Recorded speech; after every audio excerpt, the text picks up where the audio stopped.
So that sermon title is From Walking to Sitting, Guarding Against the Spiritual Drift.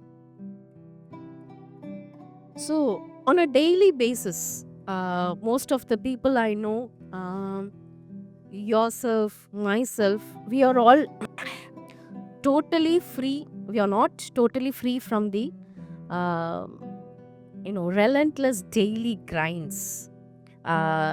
The grinds, I mean, is the hard, dull work that we do every day. We really want to escape from all those work, but we are meant to do all this work. Only then our life will move on. Let's say homemakers. So every present children, ever present children, homemakers will have the children from morning till evening, even at night, and they will not be able to take rest nearly more than 14 hours a day, competing with the strong wills and competing with the endless list of chores for the homemakers. Likewise, let's take the professionals. So the professionals, they experience a different type of grind, and uh, they face different people with different characters. They have to handle those people with different characters, different attitudes. Some will be very angry towards them, some will be very pleasing towards them during the professional, when the professionals are handling those people in the companies. So it is very hard for us to move on with all these chores in our life. So it is a very dull thing that in our life which we cannot escape from it. So let's say a professional, a company manager or CEO, he doesn't want to face all these struggles in his life. So is it okay for him to come out of this company? No, he cannot go out of this thing because he needs to earn money, he needs to support the family. So likewise, let's take the truck drivers, the people who are, their job is to drive the trucks. So when they want to drive the truck altogether, it is a different type of exhausting routine. Every day, same route. They have to travel through the same route, the same place, the same truck. They will be driving every single day throughout most of their life. Okay, let's take the athletes.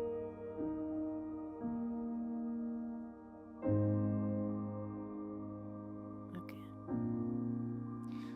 So let's take the athletes.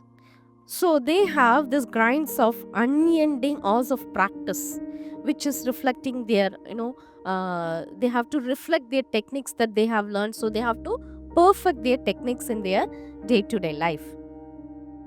Second, let's see the students and the professionals.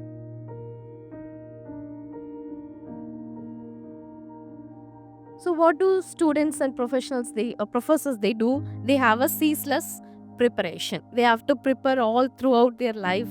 The professors especially, they will be preparing the same syllabus, the same curriculum for nearly years. They have to do the same thing. And students, they prepare for the exams throughout the year, and they'll be just preparing, and they want to get out of it, but they cannot get out of it.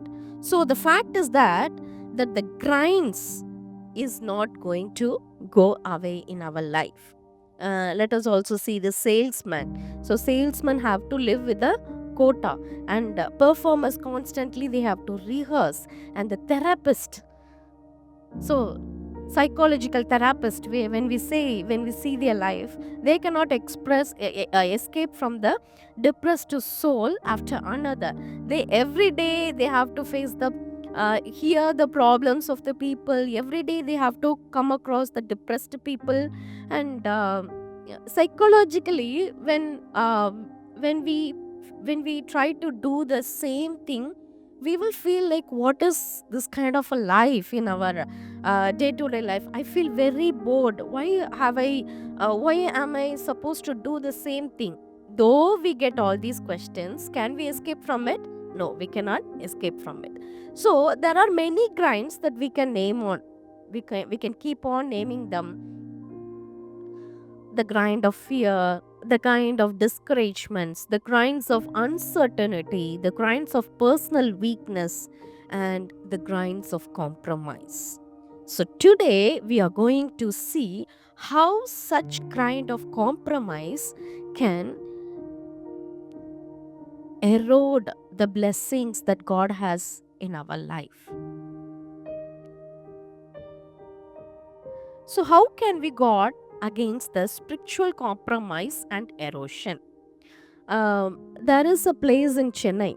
Uh, it is called the Maulivakkam. Those John and Sandra, they are familiar with this place. So I recall reading years ago of the construction of the Maulivakkam building collapse in Chennai. So the building, they were constructing this building, and it collapsed. Around 61 people were dead in this building. So the investigators, they investigated what is the reason, what is the cause of this collapse. They found out that it is because of the man-made excavation, erosion, soil erosion that took place, and that weakened the foundation of this building. So the building looks very strong outwards. We see here the building looks very strong and very beautiful. Look at the architect, the way they have built it, the design, everything looks very beautiful. But the soil erosion, the excavation, that has weakened the basement. So it collapsed, and many people had to die. So when the compromise begin in our lives, spiritual erosion weakens our foundation. The same way, even when everything still looks strong to the surface.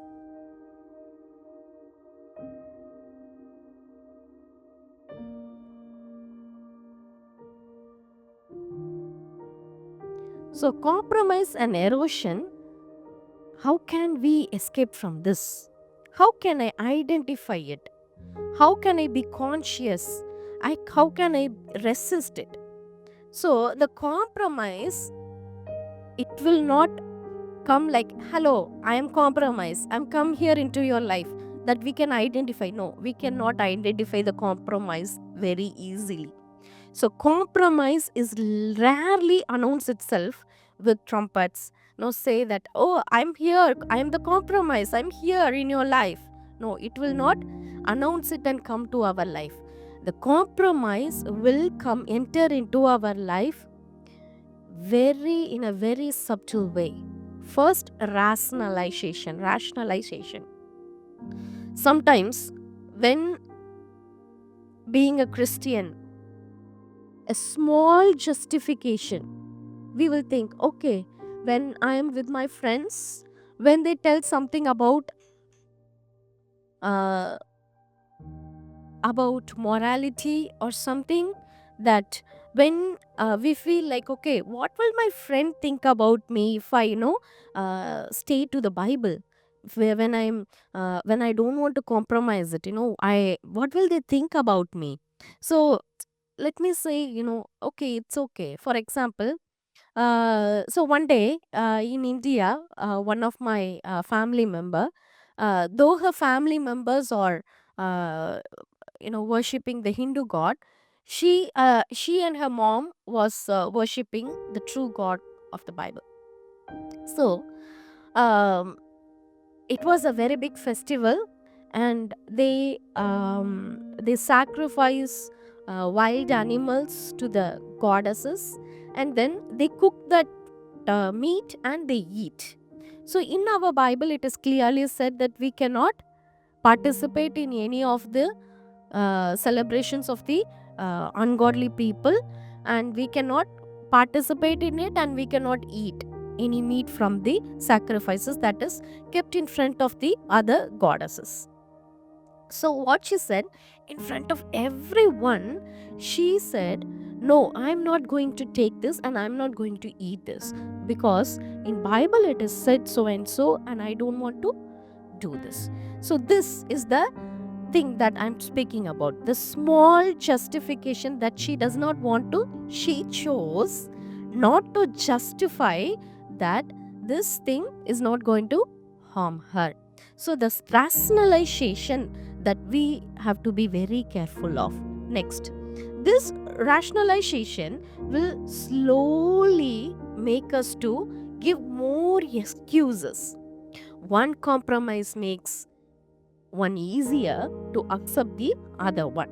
Next, so the weakening it, when we compromise, when we start excusing, what happens is it weakens our conviction. God has given us a very good heart that convicts us. The Holy Spirit who lives in us will always convict us on which is right and which is wrong. So, when we do the rationalization, next, when we give some excuses, that will slowly weaken our convictions. And this conviction weakness will slowly drift us away from the spiritual life. We find ourselves far from where we began, unstable and unvulnerable.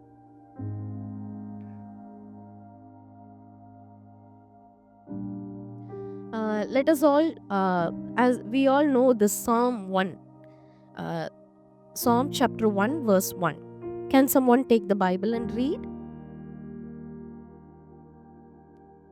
This is a very familiar psalm. We all know this by heart.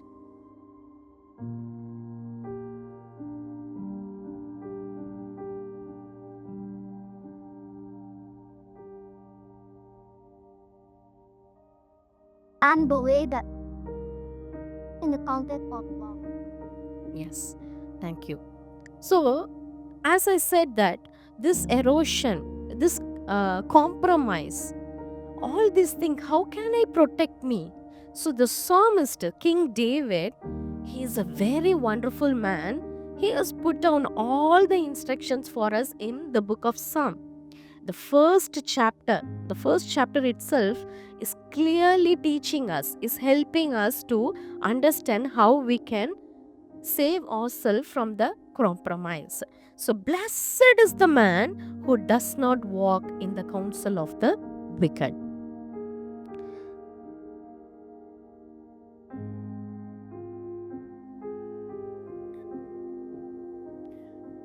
So here we can take three words: walk, stand, and sit. So I'm going to speak on these 3 points.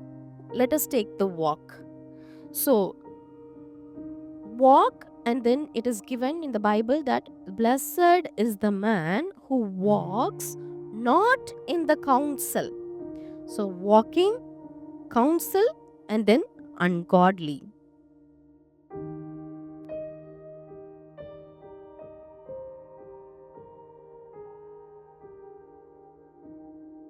Can you see the slide? Okay. So, walk, counsel, wicked or ungodly, stand, path, sinners, and sit, seat, and scoffers. Let us say walking. Walk in the counsel of the wicked. Okay. Judges chapter 13, we see here,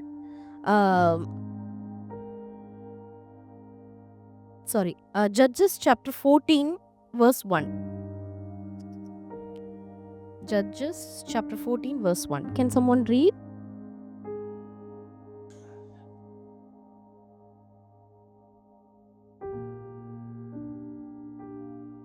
So here we see Samson, what he does, he is just strolling.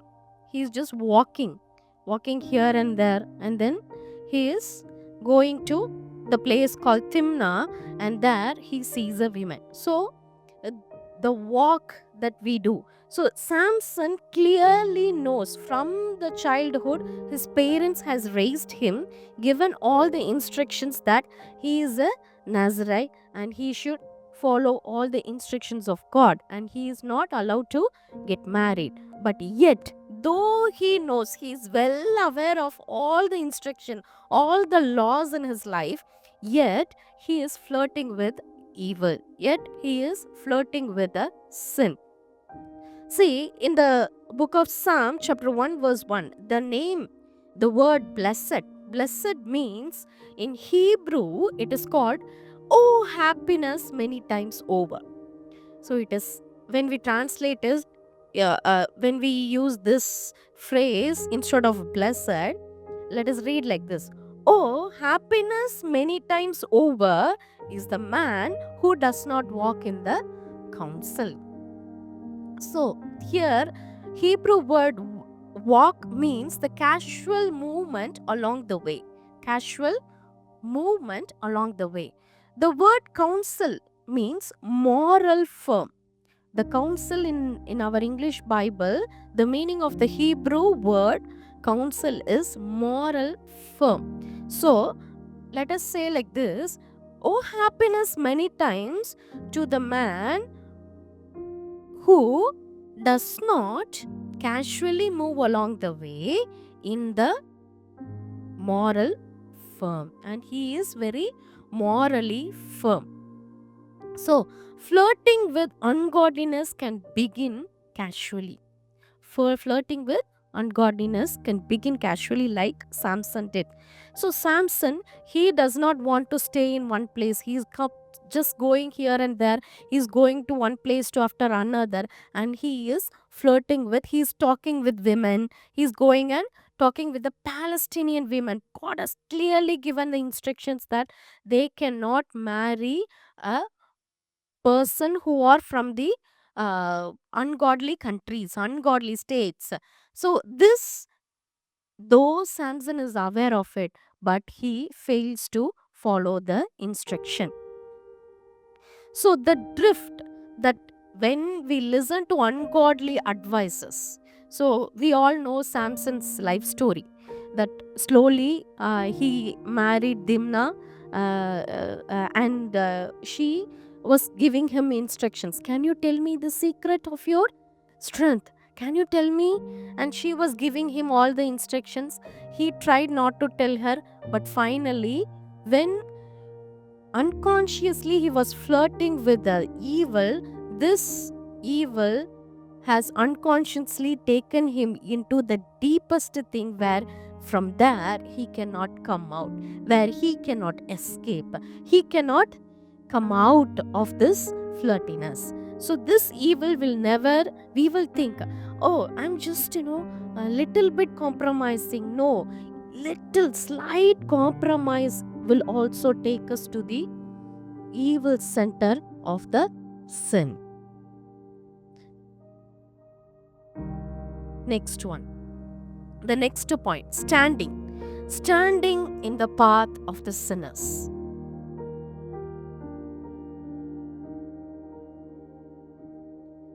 Let us turn to Second Chronicles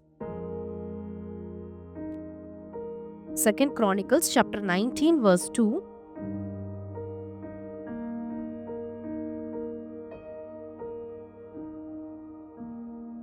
Second Chronicles chapter 19 verse 2.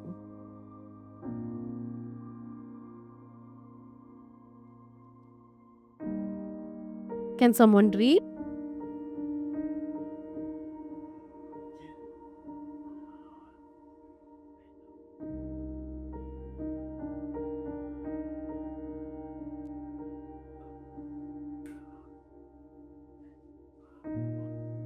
Yes. So we see Joseph at first, initially he is having alliances with the ungodly kings. It is just the diplomat thing. It is just the, he being a king, he is supposed to have friendship with the kings around his cities, around his nation. So initially, it was just that he had to support them. He was standing with them for the war.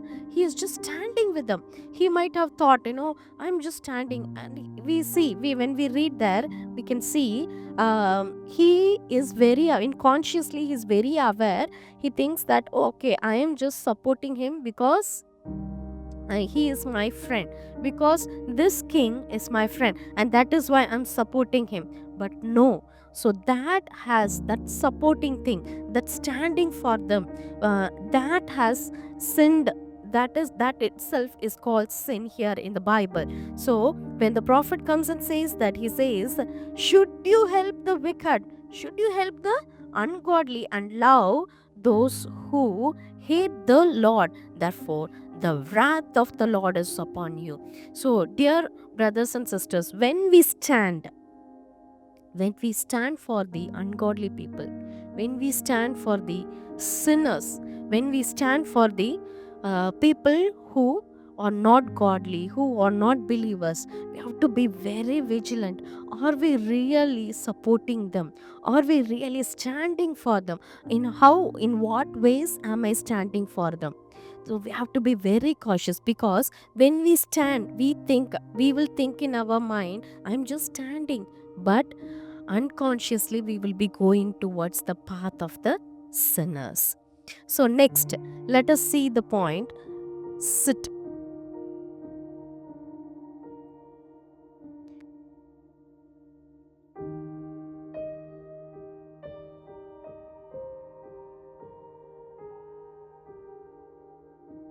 Okay, so how many of you know Charles Colson? There is a man called Colson, and he is the founder of the Prison Fellowship. So, Charles Colson, he was flirting with evil. He was standing. He was the president. Okay. So there was a president in US. His name was Nixon. So Hashitman Colson, Charles Colson was called as the Hashitman because he is a very good lawyer, and he is very loyal to the president, US President Nixon. And he is a very ambitious guy. He is not a bad man, he is not an evil man, but he is a very ambitious man. He's a very good lawyer, defender, and he's, his motto, and the people around him, their motto is win at all cost. So their motto is just win at all costs. They have to fight. They have to fight and make the US president's name to be very proud, and to be, they does not want any of the other parties to talk against the US President Nixon. So what happened? Though Charles Colson was very ambitious, he was driven and surrounded by the deceit, manipulation, and cover up. All these small compromises was around him. So what the people around him, they were very deceitful, they were manipulating, they were covering up some small uh, uh, crimes for the sake of saving the name of the US President Nixon. So, one day, when he was compromising, he felt in his heart, am I really being loyal? Because he is called as the loyal lawyer for the Nixon, loyal secretary for Nixon. So people were praising him. In it was in 1970s. So people were praising him and saying that, oh, Nixon is very loyal to him. Oh, Colson is very loyal to Nixon. So Colson had this in his mind. Am I really loyal to him? So, when he was thinking like that, he started to justify himself under patriotism and loyalty, that, so whatever deceitful thing that I do, no, whatever manipulation I do, but it is all for the sake of the patriotism. It is all for the sake of the loyalty. And he just ignored that consciousness. So the first evil started when he allowed smear campaigns. Smear campaigns is that, uh, to in order to make the president proud, they will allow the other people to uh, do the campaign against the president, so that he can involve and show the patriotism. So Charles can involve his patriotism, he can show the loyalty. So he started to allow the smear campaigns, and then slowly that moved on to leaking the information. He started leaking information to the opposite party. Then slowly what happened? So he intimidated the rivals, and he thought, okay, this is all patriotism, this is all loyalty. So he thought this. So one day, he quoted that, I was valuable to the president because I was ruthless, blind to how wrong that was. So there was a turning point in his life.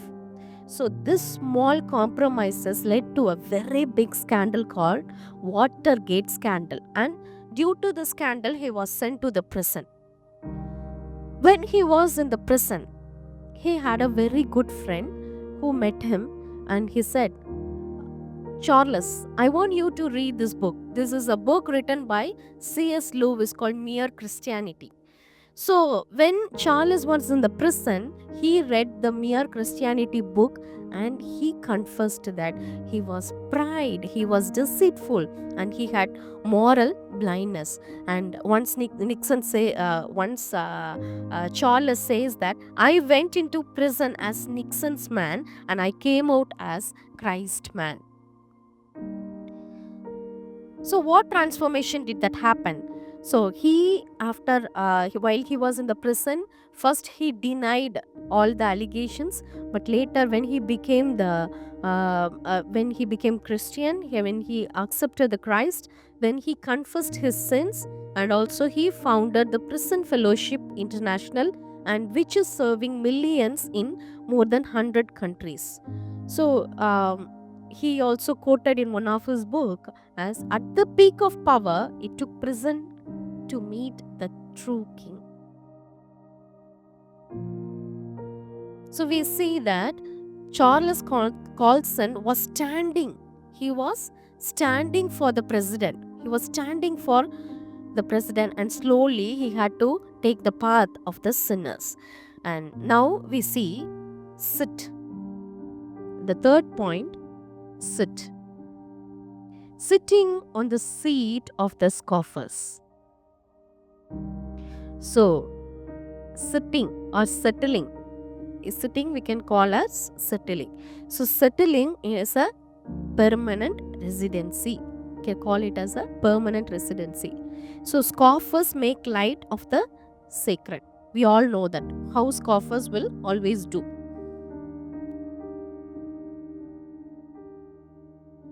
Here, let us turn to Genesis chapter 13. We see in the Bible, we all are familiar with Lot. Let us turn to Genesis chapter 13, verse 10 to 11.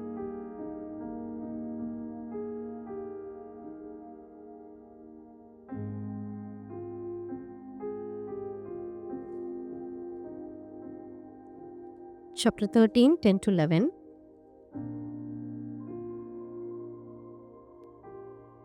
And Lot lifted his eyes and saw all the plains of Jordan, that it was well watered everywhere, like the garden of the Lord, like the land of Egypt, as you go towards Zoar.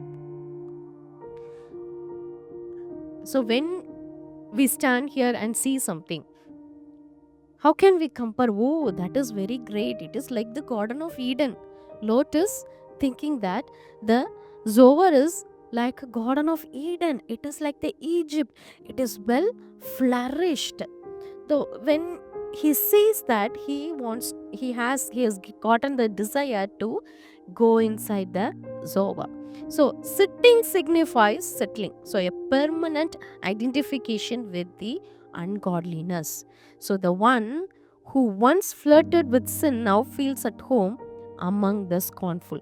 When Lot went inside, when he settled with his family in Sower, he now thinks, I am not able to influence these people, but these people, they are scoffers, they are full of sin, they are doing all the bad activities, and they are influencing these people.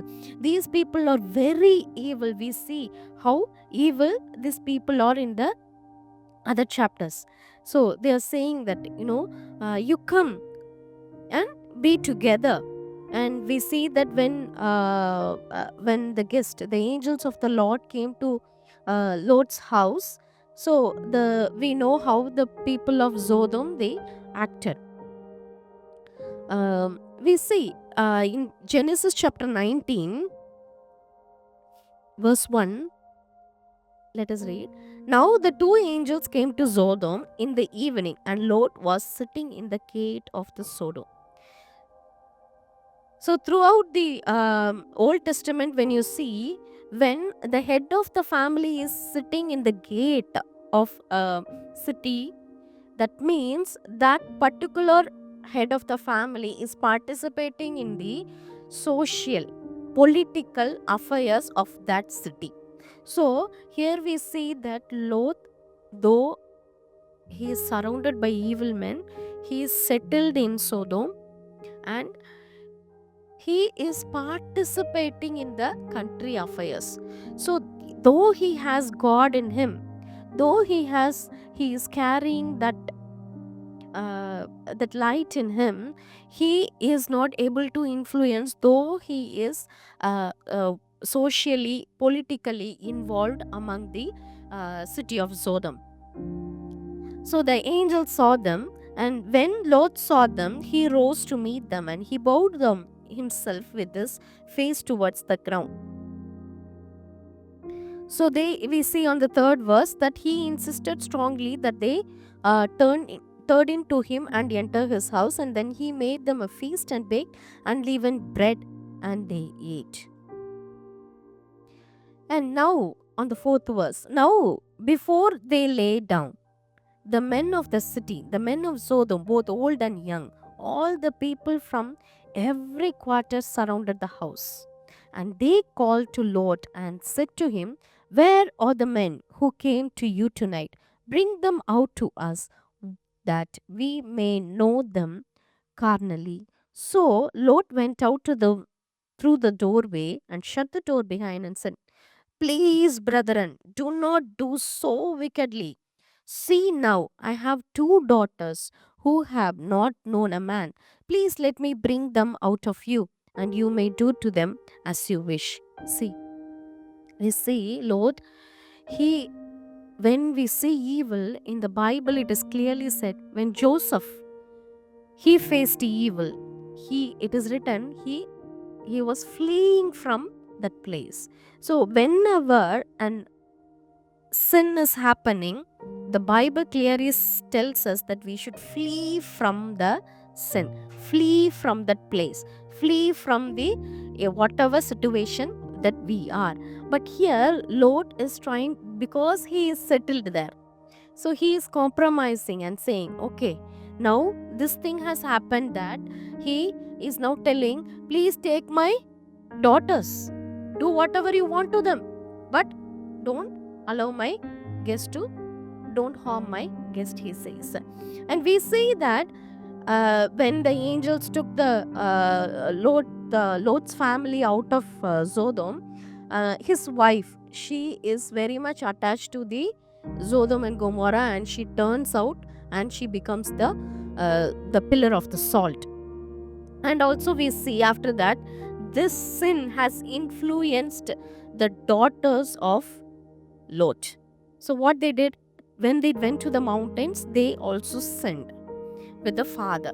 So this sin somehow it has influenced their life, because they have settled in the place where they are not supposed to be. So seating, dwelling, habitation, being permanent in this will cause us or take us to very big destruction.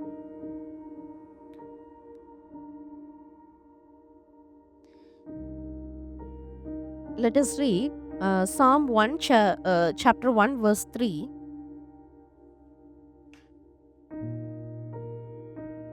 Psalms 1, verse 3. Can someone read?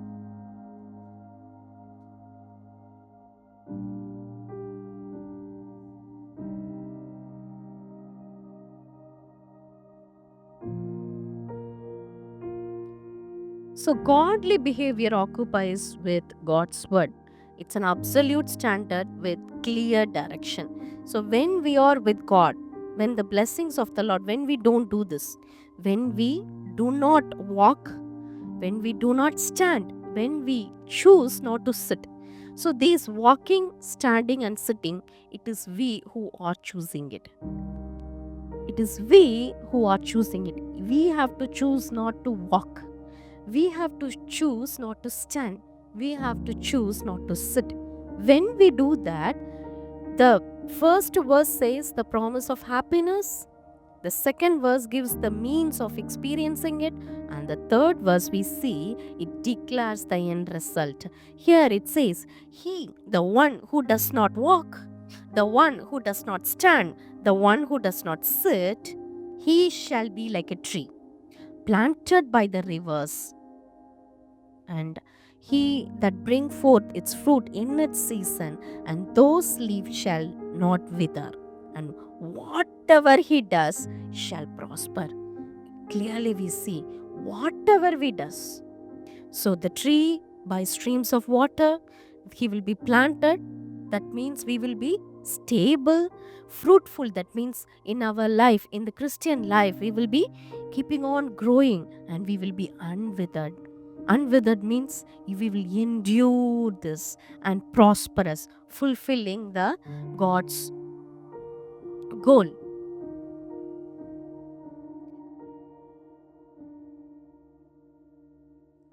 Here we see planted. The word planted means we are firmly rooted, we are stable, we are grounded, spiritually fortified against the storms that comes in our life.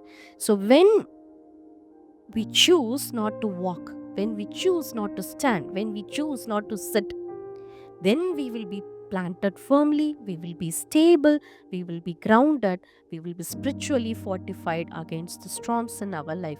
When we choose not to walk, when we choose not to stand, when we not to sit, then we will be fruitful, we will be productive, and we will be growing in every season. In every season.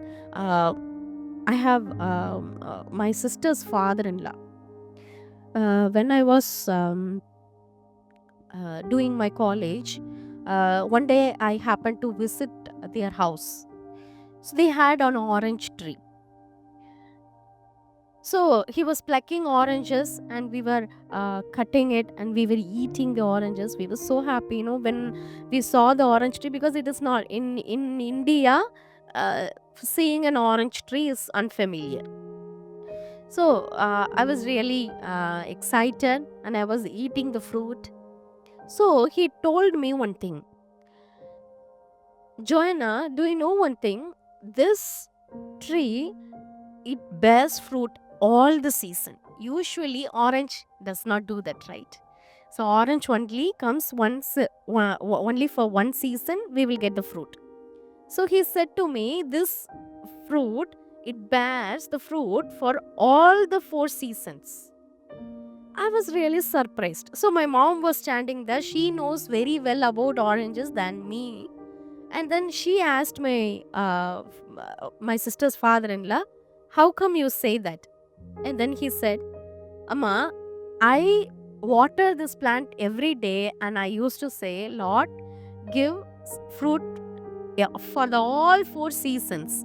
When it was growing, oranges usually takes 10 to 13 years for the fruit to for the tree to bear the fruit. So he said, throughout those days, the years, I have prayed, Lord, I want this tree to bear fruit all the 4 seasons, and it really bare the fruit.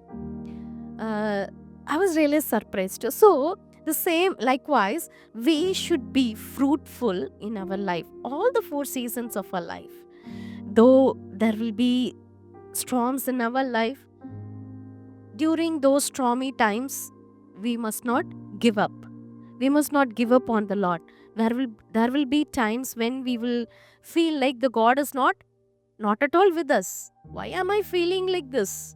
Why God is not with me? Why God is not helping me? I don't feel like God talking to me. But even in those seasons, God says that if we completely follow, if we choose not to walk, if we choose not to stand, if we choose not to sit, then we will be fruitful. And the third blessing is unwithering. Even in difficult and drought, the soul remains fresh. It will be resilient, and it will be spiritually vibrant.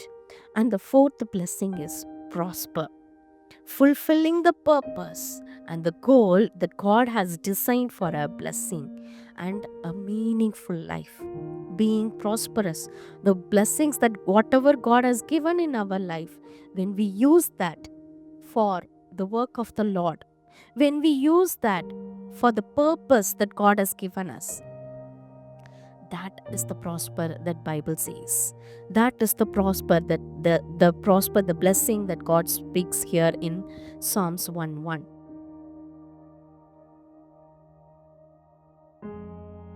Okay, now let us see guarding against the erosion. So we see that the erosion happens slowly and beneath the surface of the visible life. Stay rooted. How can I be? How can I guard me against this erosion? We stay rooted through prayer, fellowship, and scripture. The everyday prayer. That is where God will guide us. Every day, when we read the scripture, the word of the Lord will give the instruction on how and where we should go.